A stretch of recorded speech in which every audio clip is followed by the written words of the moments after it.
Next हम लोग का टॉपिक है टोटल इंटरनल रिफ्लेक्शन। ठीक है, ये भी रिफ्रैक्टिव इंडेक्स के साथ बहुत अच्छे से जुड़ा हुआ है। ठीक है, टोटल इंटरनल रिफ्लेक्शन। ठीक है, तो टोटल इंटरनल रिफ्लेक्शन के लिए आप लोग को देखना होगा थोड़ा सा रिफ्रैक्टिव इंडेक्स और रिफ्रैक्शन के बारे में थोड़ा सा समझना होगा। ठीक है ना, तो मैंने क्या बोला था, जब लाइट रे रेयरर मीडियम से डेंसर मीडियम तक जाता है तो लाइट रे नॉर्मल से पास आ जाता है। लाइट रे डेंसर मीडियम से रेयरर मीडियम पर जाने से क्या होगा, लाइट रे नॉर्मल से दूर जाएगा। ठीक है, तो मान लीजिए एक मीडियम है M2, फिर से मैं वही कहानी दोहराता हूँ, ये मीडियम M1। ठीक है, तो यहाँ से मान लो एक लाइट रे आ रहा है। ठीक है, और मुझे पता है ये M2 मीडियम डेंसर है। मैं ऑलरेडी मान चुका हूँ कि M2 is denser then M1। ठीक है, मैं ये ऑलरेडी मान चुका हूँ। तो M2 से जब लाइट आके इस सरफेस पर गिरेगा, ठीक है, तो क्या होगा इस सरफेस पर, देखो इस सरफेस पर देखो, M1 रेयरर है, M2 डेंसर है, तो नॉर्मल का पास आएगा लाइट रे या फिर दूर जाएगा, दूर जाएगा, तो लाइट रे नॉर्मल से दूर जाएगा। ठीक है, तो इसमें ये कुछ ना कुछ एक एंगल बना रहा है, मान लो थीटा, इसमें भी ये कुछ ना कुछ एक एंगल बना रहा है, मान लो फाई। ठीक है, अब मैं क्या कर रहा हूँ, मेरा जो ये लाइट रे था इसको थोड़ा सा चेंज करो। मान लो यहाँ पे मेरा एक टॉर्च था जिससे मैं लाइट रे इंसिडेंट कर रहा था, उसको मैं घुमा सकता हूँ, इसको मान लो ऐसे रोटेट कर सकता हूँ। ठीक है, तो मैं क्या कर दिया, इस टॉर्च को इस बार यहाँ पे लेके आ गया। ठीक है, अब मैं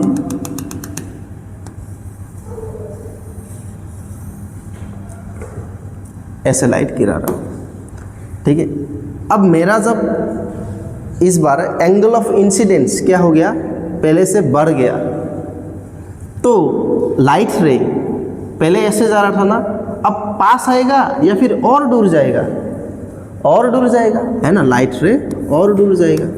मैं क्या कर रहा हूँ, और ऊपर लेके आ गया, यहाँ पे और ऊपर लेके आ गया, तो एक ना एक पॉइंट तो ऐसा आएगा ना जिसमें लाइट रे एक ना कोई एक इधर में ऐसा एक एंगल आएगा नॉर्मल के साथ, जिसमें जो लाइट रे रिफ्लेक्ट होके जा रहा है वो एग्जैक्टली इस सरफेस के थ्रू चला जाए, है ना। तो जिस एंगल ऑफ इंसिडेंट पे ये लाइट रे एग्जैक्टली सरफेस के थ्रू चला जाता है, उसी एंगल को बोला जाता है क्रिटिकल एंगल। ठीक है, क्रिटिकल एंगल। ठीक है ना, तो बेसिकली मैं अगर इस डायग्राम को थोड़ा सा क्लीन करके तुम लोग को ड्रॉ करके बताऊँ तो क्या होगा, तो क्या है सिचुएशन, बेसिकली ऐसा है, सॉरी ऐसा है। मान लो ये एक ऑब्जेक्ट था, डेंसर मीडियम था M2, ये M1।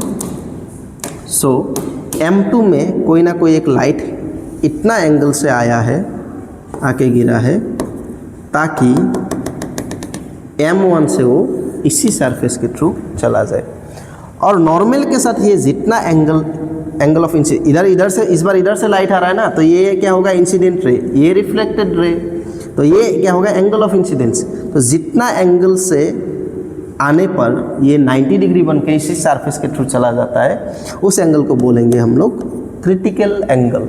ठीक है, और ये क्या क्या होगा, तब 90 डिग्री होगा। ठीक है, अब नेक्स्ट क्या है, अगर मैं इस लाइट रे को थोड़ा सा और एंगल से भेजूँ, ठीक है, थोड़ा सा और एंगल से भेजूँ, तो इस बार क्या होगा, इस बार ये रिफ्लेक्ट होगा ही नहीं। ठीक है, ये क्या हो जाएगा, रिफ्लेक्ट हो जाएगा, है ना। देखो धीरे धीरे बढ़ रहा था ना, इधर से रे आ रहा था, इधर से गया था, फिर एंगल बढ़ाया, इधर से गया, फिर एंगल बढ़ाया, इधर से गया, और एंगल अगर बढ़ा दिया तो क्या हो जाएगा, रिफ्लेक्ट होके जाएगा। सो इस फेनोमेनन को ही क्या बोलते हैं, टोटल इंटरनल रिफ्लेक्शन। ठीक है, इस फेनोमेनन को ही क्या बोलेगा, टोटल इंटरनल रिफ्लेक्शन। ठीक है, मतलब इंटरनली ये क्या हो गया, लाइट रे रिफ्लेक्ट हो गया। एक बहुत अच्छा एग्जांपल है टोटल इंटरनल रिफ्लेक्शन का, जो कहाँ पे दिखाई देता है, डायमंड पे, हीरा में यही दिखाई देता है टोटल इंटरनल रिफ्लेक्शन, इसीलिए वो चमकता है। जब लाइट एक बार अंदर में घुस जाता है तो उसका रिफ्रैक्टिव इंडेक्स ऐसा है कि वो any time total internal reflection करता रहता है और वो चमकता रहता है, ठीक है। तो अभी हम लोग देखेंगे थोड़ा सा क्रिटिकल एंगल के बारे में, ठीक है। मैं थोड़ा सा डायग्राम को क्लीन करके और एक बार बनाता हूँ। तो मेरा जो लाइट रे था वो इधर से जाने से ये जो एंगल है वो क्रिटिकल एंगल है, ठीक है। ये 90 डिग्री होता है, ठीक है ना। अब for total internal reflection, for total internal reflection, ठीक है। टोटल इंटरनल रिफ्लेक्शन के लिए दो कंडीशन बिल्कुल होना ही पड़ेगा, सेटिस्फाई। सबसे पहला कंडीशन क्या है कि लाइट रे कहाँ से कहाँ तक जाना चाहिए, डेंसर मीडियम से रेयरर मीडियम तक जाना, तभी तो दूर जा पाएगा। और दूसरा कंडीशन क्या है, क्या ये टोटल इंटरनल रिफ्लेक्शन है? नहीं है, अभी तक नहीं हुआ, ठीक है। अभी तक ये तो क्रिटिकल एंगल है। दूसरा कंडीशन क्या है, लाइट इंसिडेंट रे क्या होना पड़ेगा, क्रिटिकल एंगल से ज़्यादा होना पड़ेगा, तब जाके टोटल इंटरनल रिफ्लेक्शन होगा, ठीक है। तो इसका दो कंडीशन है। सबसे पहले क्या होना पड़ेगा, must be light ray must be go from denser medium to rarer medium, ठीक है। सेकेंड कंडीशन क्या है, angle of incidence must be greater than critical angle, ठीक है। तो क्रिटिकल एंगल कैसे फाइंड आउट करूँगा, उसका भी एक कुछ फॉर्मूला वगैरह है क्या देख लेता हूँ, ठीक है।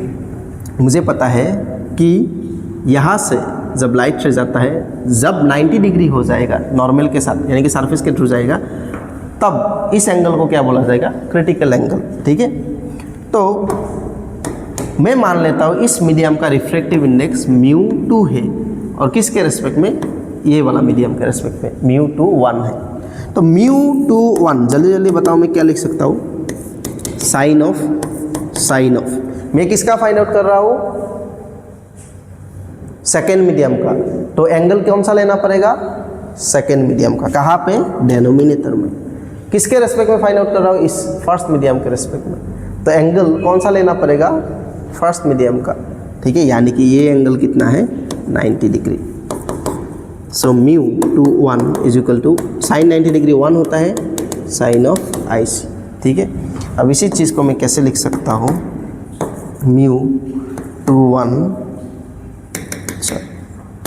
Sign of IC is equal to 1 by μ2 1, ऐसे लिख सकता हूँ। सो IC क्या लिख सकता हूँ, 1 बाई, साइन को मैं इधर लेके जाने से साइन इनवर्स हो जाएगा, साइन इनवर्स ऑफ 1 बाई μ2 1 हो जाएगा, ठीक है। तो ये फॉर्मूला है क्रिटिकल एंगल का, कोई भी एक मीडियम के लिए, उसका साइन इनवर्स एंड 1 बाई उसका रिफ्रैक्टिव इंडेक्स, ठीक है। आओ अब एक क्वेश्चंस वगैरह कुछ है तो करते हैं, ठीक है। सबसे पहले ये क्वेश्चंस करते हैं, जेईई मेंस में आया हुआ क्वेश्चन है, ठीक है। क्या दिया है क्वेश्चन में, a ray of light entering from air into a denser medium of refractive index 4/3 as shown in the figure, the light ray suffers total internal reflection at the adjacent surface as shown, the maximum value of angle theta should be equal to. इस theta का maximum value चाहिए, ठीक है। अब diagram को ध्यान से देखो, ये कोई एक ऑब्जेक्ट है, यहाँ से लाइट रे आया, ठीक है। ये डेंसर मीडियम है तो थोड़ा सा पास आ गया लाइट रे, पास आ जाने के बाद इस सरफेस में क्या हुआ बोला है, इस सरफेस में यहाँ में टोटल इंटरनल रिफ्लेक्शन हुआ। तो मैं अगर इस थीटा को चेंज करूँगा, मतलब ये लाइट रे का, इंसिडेंट लाइट रे को चेंज करूँगा, ऐसा करूँगा, तो ये थीटा में चेंज आएगा, इस थीटा में चेंज आएगा तो इस थीटा में चेंज आएगा, इस थीटा में चेंज आएगा तो इसमें चेंज आएगा, इसमें चेंज आएगा तो यहाँ में टोटल इंटरनल रिफ्लेक्शन नहीं भी हो सकता है ना। तो मुझे क्या पूछा है, थीटा का कौन सा मैक्सिमम वैल्यू के लिए कि यहाँ पे टोटल इंटरनल रिफ्लेक्शन हो जाए, ठीक है। तो क्वेश्चंस को थोड़ा सा देखते हैं, ठीक है। सबसे पहले थोड़ा जियोमेट्रिकल जो भी टर्म है इसमें देख लेते हैं। देखो मुझे यहाँ पे एक पर नॉर्मल दिखाई दे रहा है, ठीक है। ये एंगल 90 डिग्री है, ठीक है। ये एक स्क्वायर टाइप का अब क्यूबिक ऑब्जेक्ट होगा ऑब्वियसली, और ये भी 90 डिग्री नॉर्मल ड्रॉ किया ना, तो ये एंगल 90 डिग्री होगा। तो मुझे यहाँ पे दिख रहा है ये एंगल प्लस ये एंगल कितना होगा, theta dash plus theta double dash, right angle triangle है ना, तो ये दोनों एंगल का समेशन कितना होगा, 90 डिग्री होगा। ये तो मुझे दिखाई दे रहा है। और म्यू तो इसका देके रखा है 4/3 देके रखा है। तो सबसे पहले मैं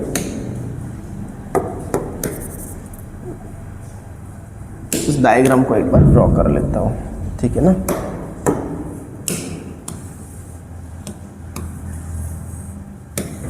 यहाँ मैं ड्रॉ कर लेता हूँ।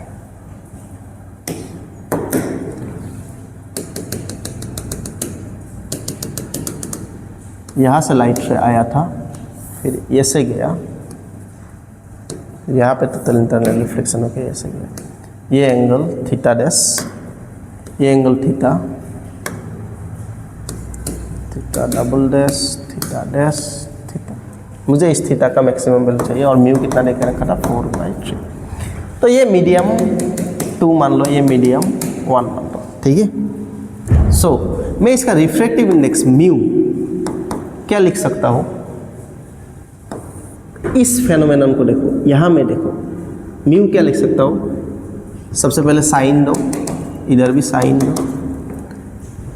किसका रिफ्रैक्टिव इंडेक्स निकाल रहा हूँ, इस मीडियम का। एंगल कितना बनाया है लाइट रे नॉर्मल के साथ, थीटा डैश।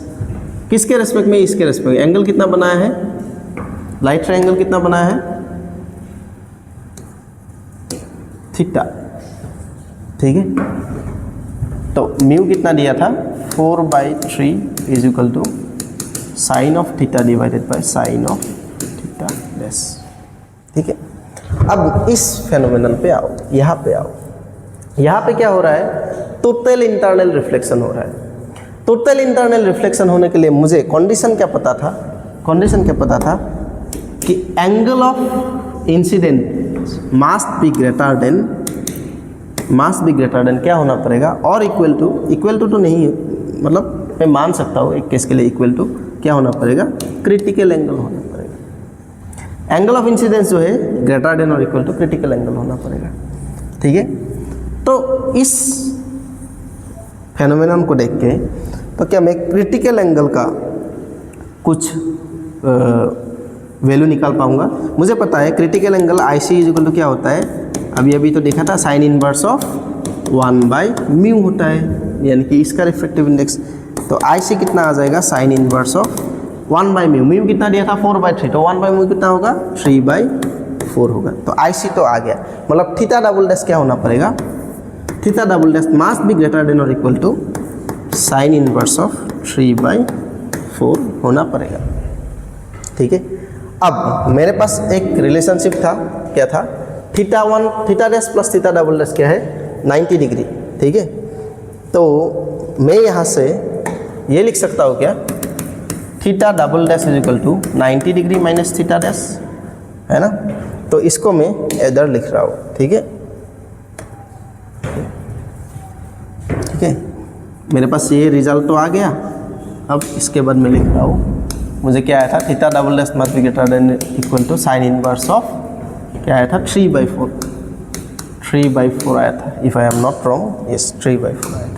अब थीटा डबल डैश की जगह में मैं क्या लिख सकता हूँ, 90 degree minus theta dash must be equal to greater than और इक्वल टू 3/4, ठीक है। अब मैं क्या कर रहा हूँ, इसको इधर लेके आ रहा हूँ, इसको उधर लेके जा रहा हूँ, ठीक है। 90 degree minus sine inverse of 3/4 must be greater than is equal to theta dash, ठीक है। अब मुझे तो थीटा का मैक्सिमम वैल्यू चाहिए ना, मेरे पास एक रिलेशनशिप है, ठीक है, क्या है, 4/3 is equal to sine theta by sine theta dash, ठीक है। यानी कि मैं क्या करता हूँ, इसमें बोथ साइड साइन ले लेता हूँ, साइन ले लेता हूँ, sine of 90 degree minus sine inverse of 3/4 is greater than और is equal to sine of theta dash. Sine of 90 degree minus something क्या होता है, कॉस ऑफ समथिंग होता है ना। मेरे पास क्या रिजल्ट आया था, 4/3 is equal to sine theta divided by sine of theta dash, है ना, ये वाला। तो यहाँ से मैं साइन ऑफ थीटा डैश क्या फाइंड आउट कर सकता हूँ, साइन ऑफ थीटा डैश क्या फाइंड आउट कर सकता हूँ, क्रॉस मल्टीप्लाई करो, क्या आ जाएगा, इसको इधर लेके आने से 3/4, ठीक है, 3/4 इंटू साइन थीटा। तो मैं इसकी जगह में क्या लिख रहा हूँ, कॉस। अच्छा, ये कॉस और साइन इनवर्स को कैंसिल आउट करने के लिए मैं साइन इनवर्स को कॉस इनवर्स में कन्वर्ट करूँगा। आप लोग को अगर पता नहीं है तो मैं साइड में लिख देता हूँ। अगर मान लो साइन इनवर्स ऑफ सपोज कोई भी P/Q है, तो इसको कॉस इनवर्स में कैसे कन्वर्ट करते हैं, इसका इक्वल मैं कॉस इनवर्स क्या लिख सकता हूँ, P/Q, मतलब P क्या है, परपेंडिकुलर, Q हाइपोटेनस, है ना। तो बेस कितना होगा, √(Q² माइनस P²। तो मैं इसमें √(Q² minus P² divided by Q लिख सकता हूँ। तो इसमें भी कॉस इनवर्स में कन्वर्ट करूँगा तो ये क्या आ जाएगा, 4² 16, 3² 9, 16 माइनस 9 7, ठीक है, 7/4 लिख सकता हूँ कॉस इनवर्स में कन्वर्ट करूँगा। साइन थीटा डैश, इसकी जगह में मैं क्या लिख सकता हूँ, 3/4 साइन ऑफ थीटा लिख सकता हूँ। कॉस और कॉस इनवर्स कैंसिल आउट हो जाएगा, क्या बचेगा, √7/4 बचेगा, इज ग्रेटर देन और equal to 3/4 into sine of theta आएगा, ठीक है। तो मेरे पास क्या आ गया, √7/4 मस्ट बी ग्रेटर देन और equal to 3/4 into sine of theta. तो मैं यहाँ से साइन ऑफ थीटा क्या लिख सकता हूँ, इस 3/4 को इधर लेके आने से क्या बन जाएगा, 4/3 into √7/4 must be greater than और equal to sine of theta. 4 cancel out, सही है। तो यहाँ से साइन को इधर लेके आने से क्या आ जाएगा, साइन इनवर्स 7/3, है ना, इनवर्स फंक्शन क्या आ गया, थीटा, यानी कि theta must be less than क्या होना चाहिए, साइन इनवर्स ऑफ √7/3, यानी कि थीटा का मैक्सिमम वैल्यू क्या हो सकता है, साइन इनवर्स ऑफ √7/3, ठीक है। तो कौन सा ऑप्शन करेक्ट होगा, first option will be the correct option. तो थैंक यू फॉर वॉचिंग, उम्मीद रहते हैं कि आप लोग आगे भी हम लोग का लेक्चर्स देखते रहेंगे। Thank you.